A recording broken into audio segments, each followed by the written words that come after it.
de volta à cena política, debatendo com o governador de Minas, Antônio Anastasia. Governador, eu fiquei sabendo por fontes que o senhor tem tido muitas conversas com o governador de Pernambuco, Eduardo Campos. E o governador de Pernambuco tem queimado navios, ultimamente, como se diz na gíria política, tem atacado muito o governo federal, está querendo se constituir como oposição para valer ao governo federal. Temos duas oposições, PSDB, PSB, Aécio e Eduardo Campos. Há a possibilidade aí no decorrer da eleição desses dois polos que hoje estão próximos se chocarem e para cada um se colocar como uma oposição realmente e concorrer com a presidente Dilma?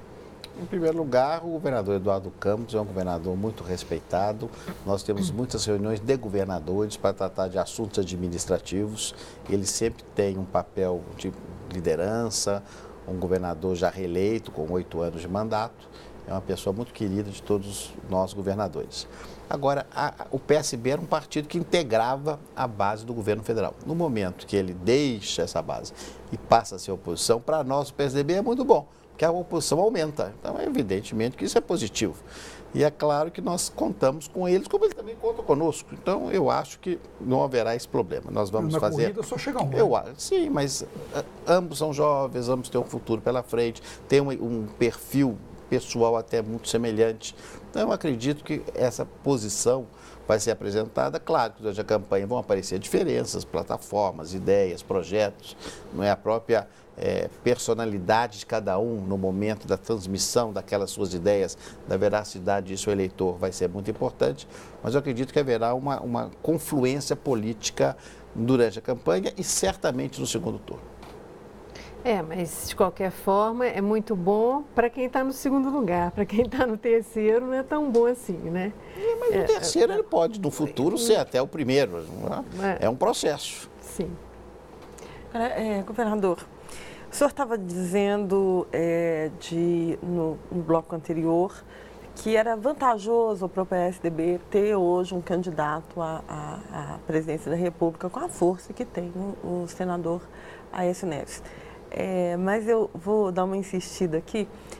Nessa disputa, o senhor também disse que hoje o cenário em Minas Gerais, o candidato da oposição do PT, ele está numa posição, digamos assim, ele tem que correr atrás do prejuízo agora, ele ainda está mal nas pesquisas, ainda está mais lá atrás e tal. Mas essa é a situação do senador Aécio Neves em relação à presidente Dilma. Ou seja, os papéis são invertidos, como aliás já dizemos aqui, né? Onde que esse paradigma pode ser quebrado, tanto do ponto de vista do PSDB quanto do PT? Pergunta a seguinte: o que a Aécio precisa fazer para se aproximar, para tornar essa disputa mais viável, mais possível para os tucanos, e o que o PT poderia fazer em Minas Gerais que afetaria o PSDB, que tiraria esse domínio? Primeiro, Desculpa, só para completar.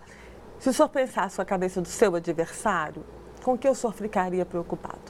Por isso mesmo, eu não vou responder a sua segunda pergunta, porque eu não quero que eles ganhem, né? Eu não vou usar aqui os meus conhecimentos, ainda que parcos, para favorecer e dar munição ao meu adversário. Eles que vão estudar e ver o que pode acontecer ou não.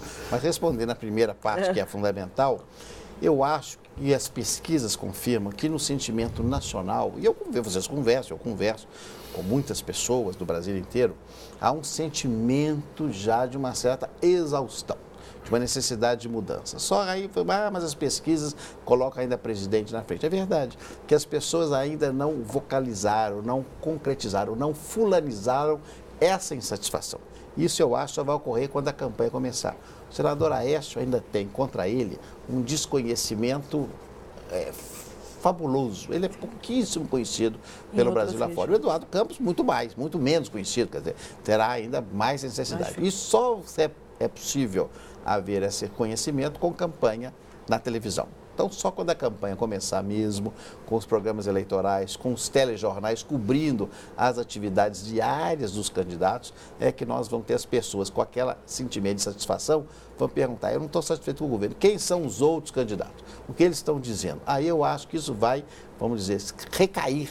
E eu espero, vamos trabalhar e desejo que recaia sobre o nosso candidato, o senador Aécio Neves. O Aécio e o Eduardo Campos, então, vão ter os nomes afunilados pela televisão, então? Seria. Eu acho que a televisão é a forma hoje mais rápida, não é? Até porque a campanha eleitoral é uma campanha curta no Brasil sob esse aspecto. São 45 dias de apresentação televisiva, porque eu acredito que nós não tenhamos ainda a internet com a força que tem nos Estados Unidos, a realidade brasileira é distinta, o acesso das pessoas aos jornais no Brasil também, lamentavelmente, ainda é pequeno, então é rádio e televisão que tem, de fato, uma penetração popular maior. Então eu acho, Carla, que nós vamos ter esse momento, quando as pessoas vão se preocupar e aí vão concretizar ou vão colocar naquela candidato A, B, a sua eventual insatisfação. E você acha que, em função disso, pode ser uma campanha, assim, se a gente for tentar fazer um retrato antecipado, é uma campanha dos programas sociais contra a qualidade da gestão? Não, acho que ela tem que ser ampla, porque nós não podemos ficar com bandeiras isoladas, não é? A gestão é fundamental, mas é um pressuposto. Não é? A gestão não é um fim em si mesmo, ela é um pressuposto fundamental de todas as políticas públicas. Eu acho que discussão sobre saúde, segurança, economia são as questões que as pessoas se preocupam no seu dia a dia. Leandro, na semana passada, em Brasília, o PMDB ensaiou aquela rebelião contra o governo e aquilo demonstrou mais do que uma questão deste governo, um comportamento padrão de partidos que fazem as maiorias ali no Congresso. Como é que o senhor vê a possibilidade desse arranjo, né, se repetir no futuro governo? Como é que seria? É possível mudar isso para que uma maioria seja combinada antes, para que o governante, seja ele qual for, não fique ao sabor dessas mudanças repentinas de humor que normalmente vem acompanhada de uma conta mais cara apresentada ao...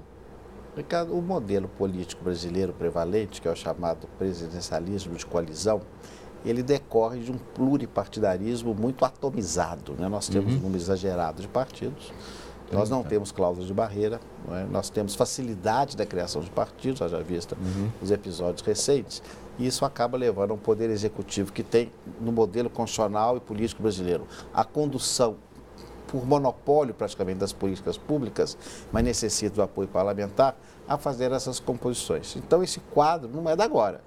Esse quadro se repete já desde que houve a redemocratização. Então, a tão decantada reforma política que todos os parlamentares, os partidos solicitam, ela teoricamente deveria vir para facilitar o modelo. Não estou dizendo para facilitar o dia a dia do Executivo ou do Congresso, mas para facilitar a governança. E a governança envolve os dois poderes, o Executivo e o Legislativo, de maneira mais orgânica, porque o Parlamento acaba se ressentindo, é verdade, de legislar pouco, de fiscalizar pouco, que são as funções nobres que eles têm de fazer, que o parlamento tem de fazer. Então, ele tem de ser, a meu juízo, fortalecido e robustecido nisso.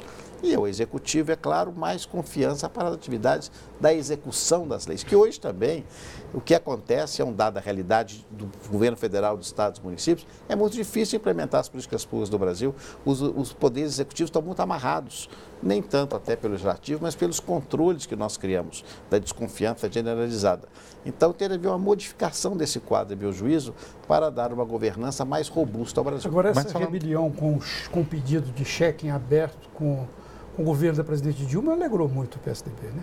Não, isso são as questões políticas normais. As questões políticas normais, mas se esse PMDB que tem esse tipo de atitude, mas não tem um com a presidente da República, do PSDB lá. Se aproxima do PSDB. Você acha que se fez com ele, não vai fazer com... Tem de haver a forma. O que eu vejo, pessoal, eu não sou parlamentar. Claro. Então, eu não estou lá no dia a dia do Congresso. Ainda não é? Eu ainda eu acompanho as questões lá pelos jornais. O que nós observamos? Nós observamos que há uma grande queixa dos parlamentares, inclusive, não estou falando de oposição, não, estou falando que eu leio e converso com os parlamentares da base do governo federal de uma ausência de diálogo. O governo federal parece que tem dificuldade de dialogar com sua própria base. Então, eu acredito que até pela formação, pela origem, pelo gosto que tem o senador Aécio por diálogo, eu acho que vai acabar facilitando. Que é importante isso também. Ter ouvidos, conversar, não é ter conversas necessárias. Eu tenho aqui, apesar de não ter origem parlamentar, eu tive meu mandato todo conversas muito boas com o parlamento. Não é? E passamos esses anos todos, felizmente, tem uma assessoria excepcional, o vice-governador me ajudou demais, o secretário de governo fez um comando muito bom dessa área, os nossos líderes. Passamos os anos, claro, sempre uma dificuldadezinha menor, mas com muita tranquilidade, ao contrário do quadro nacional. E aqui também nós temos muitos partidos na nossa base. Então, talvez falte um pouco de diálogo, de vontade política de parlamentar. Infelizmente. Pode perguntar? O senhor falou sobre o peso do Aécio para a eleição do Pimenta da Veiga.